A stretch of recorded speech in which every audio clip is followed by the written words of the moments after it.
ಮಹಾನಗರ ಪಾಲಿಕೆಯ 23ನೇ ಅವಧಿಯ 4 ವಿವಿಧ ಸ್ಥಾಯಿ ಸಮಿತಿಯ ನೂತನ ಅಧ್ಯಕ್ಷರುಗಳು ಶುಕ್ರವಾರ ಅಧಿಕಾರ ಸ್ವೀಕಾರ ಮಾಡಿದರು.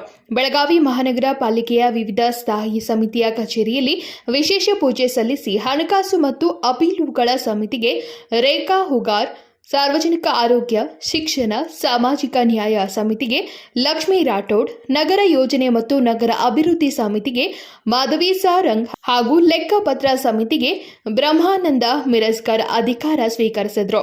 ನೂತನವಾಗಿ ಅಧಿಕಾರ ಸ್ವೀಕರಿಸಿದ ಸ್ಥಾಯಿ ಸಮಿತಿ ಅಧ್ಯಕ್ಷರುಗಳಿಗೆ ಮೇಯರ್ ಮಂಗೇಶ್ ಪವಾರ್ ಶುಭ ಕೋರಿದರು.